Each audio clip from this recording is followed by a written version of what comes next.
Bonjour, aujourd'hui nous allons aborder un système aérien mythique, le système Hawk.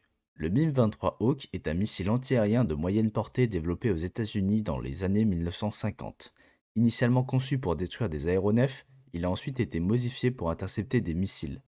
Entré en service en 1959 aux États-Unis, il a subi plusieurs mises à niveau avant d'être remplacé par le MiM-104 Patriot en 1994, puis retiré du service en 2002. L'US Marine Corps, son dernier utilisateur aux États-Unis, l'a remplacé par le FIM 92 Stinger.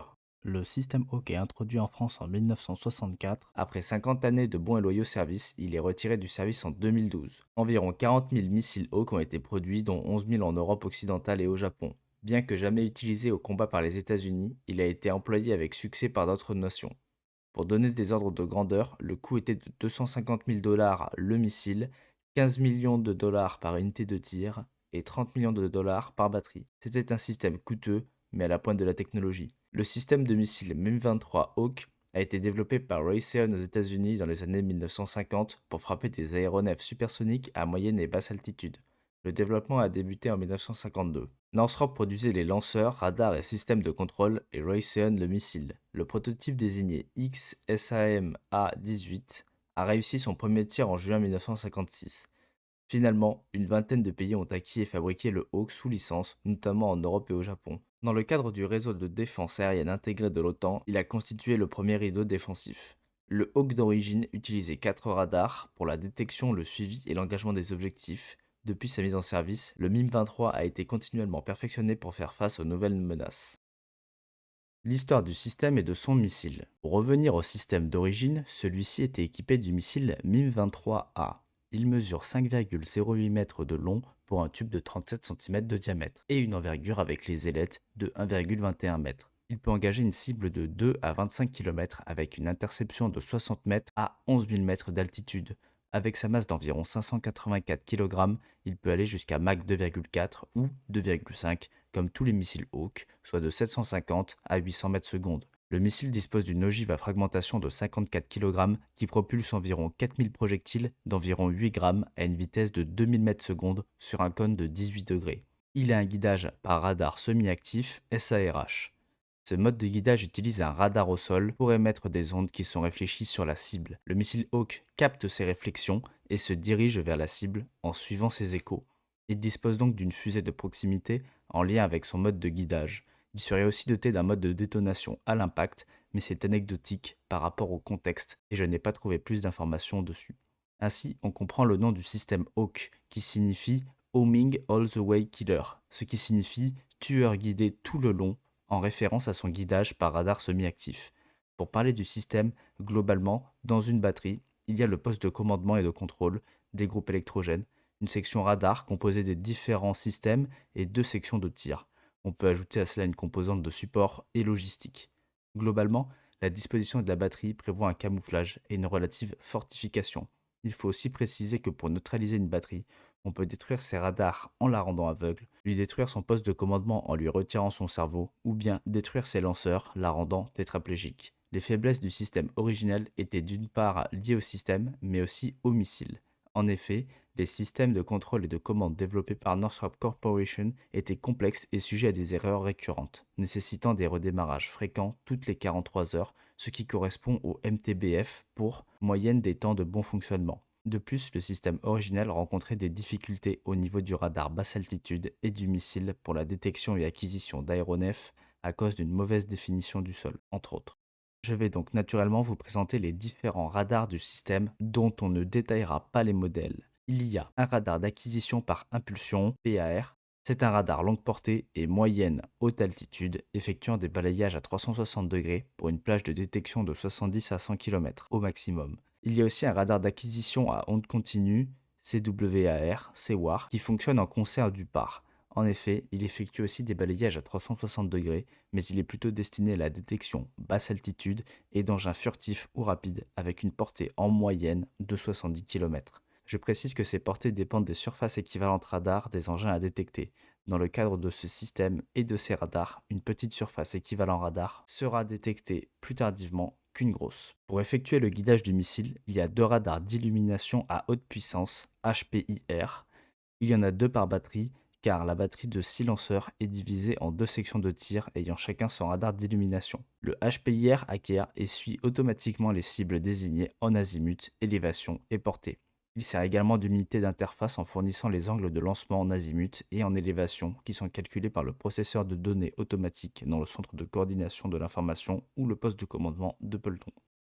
Enfin, il y a un radar de télémétrie ROR, qui ne fait que calculer par l'envoi d'ondes la distance par rapport à la cible. Il est en soutien du HPIR si ce dernier est brouillé. Il sera retiré dans les phases suivantes. Pour centraliser les informations de ces radars, il y a des centres de coordination de l'information et de traitement de données qui ont la capacité de transmettre au centre de commandement de la section ou de la batterie des informations. Ces capacités sont redondantes avec les centres de contrôle de batterie qui sont l'interface homme-machine. Il y a des capacités de détection automatique, de classement des menaces, d'identification ennemi par le système IFF. Il y a aussi une redondance avec ces capacités avec le poste de commandement de la batterie qui centralise les données et peut effectuer des tirs à partir des sections de tir subordonnées. Un chiffrement avancé total des communications permet des liens facilités avec les différents acteurs autour des batteries ainsi que le commandement. Ce PC est relié au poste de commandement régimentaire. Le lanceur M192 supporte jusqu'à 3 missiles prêts au tir. Il y en a 3 par section de tir, donc 6 par batterie, soit un total de 18 missiles prêts au lancement par batterie.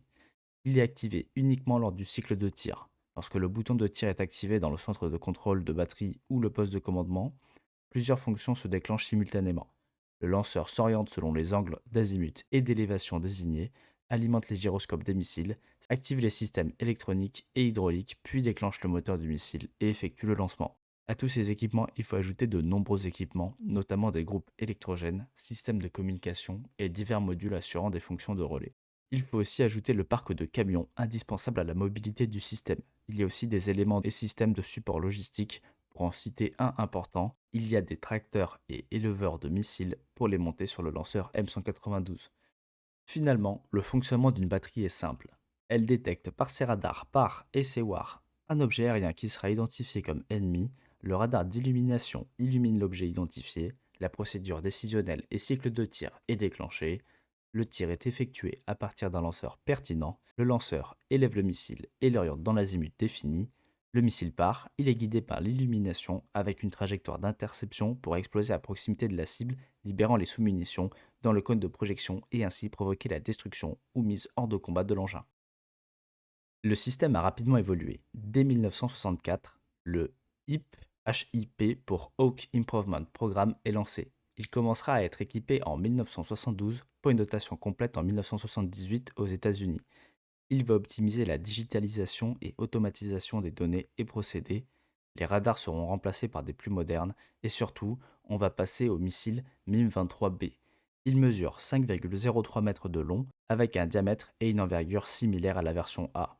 Il pèse 638 kg pour une charge de 74 kg, produisant environ 14 000 fragments de 2 grammes dans un cône de 70 degrés. Le moteur a été changé, ce qui augmente leur portée maximale à 40 km et leur altitude d'engagement maximale à 18 000 mètres. L'altitude minimale d'engagement reste de 60 mètres avec une portée d'engagement minimale abaissée de 500 mètres, donc de 1,5 km. À basse altitude, il engage des cibles jusqu'à 20 km. La fiabilité du système est augmentée avec une moyenne de 120 à 170 heures de bon fonctionnement. Dès 1973, une étude est lancée pour améliorer le système et donc allonger sa durée de vie. En 1979 est appliqué le PIP pour Product Improvement Program. Le PIP 1 remplaça et ou optimisa les radars de veille, donc le radar haute altitude PAR et basse altitude CWAR. On va dire ça comme ça à propos des radars afin de rester clair et compréhensible. En 1983, la phase 2 est incorporée sur le terrain et en dotation complète en 1986. Cette phase consiste en l'amélioration du radar d'illumination, de poursuite et de guidage HPIR, ainsi que l'ajout d'un guidage électro-optique TAS sur le radar permettant un guidage en environnement électromagnétiquement brouillé. Je n'ai pas trouvé plus d'informations concernant ce guidage électro-optique sur le radar, mais il est mentionné dans de nombreux documents. La phase 3 est introduite en 1989 avec de nombreuses modifications.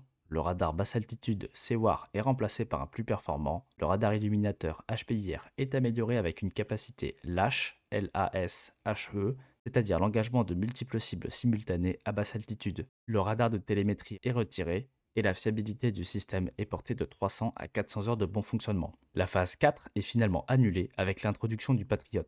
Elle aura servi quelque temps dans l'US Marine Corps sans plus d'autres informations.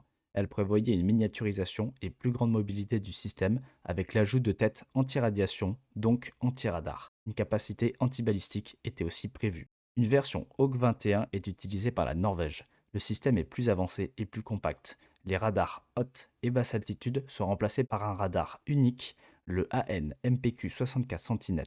Il dispose aussi de centres de contrôle des feux du NASAM. Le système tire la version K du missile. Cette version du système a aussi la capacité de tirer l'AIM-120 AMRAAM, qui est initialement un missile air-sol anti-radiation, donc anti-radar. En effet, il y a eu de nombreuses améliorations du missile, bien qu'il faille garder en tête que la version B était la plus répandue. Les versions C et D sont introduites après 1982 et ont pour évolution une résistance accrue contre le brouillage et les contre-mesures. Ce sont deux versions distinctes, probablement dues au fait qu'elles répondent à des brouillages différents. Deux branches vont ensuite succéder à ces deux missiles. En 1990, la version E succède à la C et la F à la D, avec une amélioration du guidage et à la résistance au brouillage. En 1995, la version G et H consiste au remplacement du corps du missile. La version K succède à la G avec une ogive antibalistique équipée de 540 fragments préformés de 35 grammes, d'une fusée de détonation optimisée pour la lutte antimissile et d'une augmentation de la portée à 45 km et de l'altitude d'engagement à 20 000 mètres. La version J est identique à la K à la différence qu'elle succède à la H, donc fait partie de la branche D du missile. Des versions L et M, suivant le même principe, ont aussi vu le jour. Elles ont les mêmes améliorations, mais gardent l'ancienne ogive. Quelques pays ont modifié plus en profondeur le système. Israël a amélioré le standard phase 2 du système en y intégrant le système électro-optique Super Eye. Ce système permet la détection d'aéronefs à des distances de 30 à 40 km. Le système a aussi été modifié pour permettre des engagements à des altitudes allant jusqu'à 24 000 mètres. En 1987, le Sparrow Hawk est dévoilé. Il a la capacité de tirer le missile RR AIM-7 Sparrow. Cependant, personne n'utilise ce système. L'Iran, qui avait le système avant la chute du Shah, a vu le système détourné de plein de manières différentes, mais les informations sont vagues. Le système Hawk en France. Pourquoi le système Hawk en France? Parce que les projets de l'époque, notamment nationaux, n'étaient pas forcément très concluants. Il fallait aussi honorer les engagements pris avec l'OTAN, dont la coproduction de ce système. On a donc adopté ce système Hawk qui était intégré dans la plupart des pays de l'Alliance. En effet, un organisme otanien, l'OPLO, OPLOH, pour Organisation de production et logistique OTAN Hawk, gérait la production, l'amélioration et l'intégration du système. Cette organisation réunit en 1959 l'Allemagne, la Belgique, la France, l'Italie, les Pays-Bas. En 1972, la Grèce, puis le Danemark et la Norvège, respectivement en 1974 et 1986. Dès 1973, un programme d'amélioration cité précédemment sous la dénomination PIP pour Product Improvement Program est lancé. PIP 1 est appliqué en France entre 1978 et 1980 et correspond à une amélioration des radars haute et basse altitude ainsi que des calculateurs et de leur liaison. Le PIP2 est appliqué à partir de 1983 avec une modernisation des radars illuminateurs et la possibilité de rajouter une poursuite électro-optique TAS. En parallèle, il y a le programme ELIP pour Hawk European Limited Improvement Program qui est étroitement lié au programme HIP. Il en résulte le passage du MIM-23A au MIM-23B. L'armée française disposait du système Hawk en régiment avec un total de 12 batteries acquises, dont une placée en réserve nationale. Les régiments dédiés avaient 4 batteries, alors que dans les autres pays, la structure était plutôt en bataillon avec 3 batteries. La structure Hawk de base de la France était composée par batteries, avec un radar haute altitude PAR et un basse altitude SEWAR, deux radars illuminateurs HPIR, un par section de tir et d'un radar de télémétrie ROR, d'un interrogateur IFF, de centres de contrôle de batterie, de postes de tir de section. Une batterie contient 6 lanceurs répartis en 2 sections, donc 18 missiles prêts au lancement. Il y a 36 missiles au total par batterie. Il faut aussi ajouter des câbles, groupes électrogènes et moyens de transmission. La France dispose d'un PC régimentaire associé à ses batteries. Un régiment est donc doté de 144 missiles. Ces régiments contenaient également des éléments des transmissions et du matériel, avec l'équivalent d'un régiment de transmission en termes d'équipement hertzien et radio, avec un gros parc de véhicules de l'ordre de 200 camions poids lourds GBC-8 KT, qui ont pour certains un châssis allongé, ainsi que de TRM 10 000. L'ensemble du système est donc déplaçable sur route. Une batterie peut être déplacée et installée en 6 à 8 heures en conditions optimales. L'ensemble des communications du système Hawk était chiffré conformément aux directives américaines. Le système a aussi bénéficié dès 1983 du système français RITA pour Réseau intégré des transmissions automatiques en une déclinaison spécifique pour le Hawk appelée Cyclope pour système d'interface et de chiffrement des liaisons opérationnelles. Ces systèmes permettaient un chiffrement automatique des liaisons avec évasion de fréquences et optimisation du flux permettant la perte de stations sans coupure obligatoire des liaisons. Le système RITA a été conçu pour les corps d'armée avec 3000 stations abonnées en hertzien couvrant environ 30 000 km². La documentation concernant le déploiement du système Hawk en France évoque un positionnement qui forme un quadrilatère. Les batteries peuvent se couvrir entre elles avec un chevauchement des zones de feu réduisant l'étendue protégée mais permettant une protection mutuelle des batteries. Ou bien couvrir une plus grande distance en assurant seule la zone de feu en augmentant la distance entre les batteries. Il faut aussi préciser que l'efficience du système dépend beaucoup du positionnement des radars et batteries et donc de la topographie. Dans le cadre de la défense de corps de bataille, une reconnaissance et un prépositionnement des PC étaient indispensables pour assurer la permanence de la protection. Le système arrivait en fin de vie en France au début des années 2000, mais suite au retard du programme SAMPT, il fallait garder une certaine capacité opérationnelle. Il y eut des réorganisations des batteries avec par exemple le retrait du ROR et de postes de contrôle afin de centraliser les données dans des FDOC pour Fire Direction Operation Center, donc des centres de tir. Il y eut aussi le passage au standard PIP3 et la restructuration des radars avec le passage du PAR au niveau régimentaire par exemple. Histoire des régiments Hawk. Les systèmes Hawk sont déployés dans des régiments singuliers par leur technicité et leur caractère d'interopérabilité. Ces régiments sont constitués par des éléments du 722e, 723e et 724e groupe d'artillerie guidée pour former le 401e, 402e et 403e régiment d'artillerie antiaérienne rattaché à l'armée de terre. Le 401e stationné à Nîmes est particulier. Il dispose de 3 batteries et contient une composante école par rapport aux deux autres régiments qui, eux, ont 4 batteries chacun. 12 batteries sont acquises avec l'écosystème qui va avec. Après divers changements de dénomination, ces régiments prirent le nom définitif de régiment d'artillerie en novembre 1970. Pour continuer sur l'histoire de ces régiments, la formation initiale des premiers éléments se fit à Fort Bliss au Texas. Le 401e régiment d'artillerie fut doté en premier du système à Nîmes entre octobre 1963 et février 1964 et fut chargé d'une mission mixte d'école et de défense nationale. Il était doté de 3 batteries, dont une d'instruction. Le 402e régiment d'artillerie, quant à lui, fut constitué en janvier 1964 en sortie de formation et directement doté de 4 batteries déployées à Kiel en Allemagne.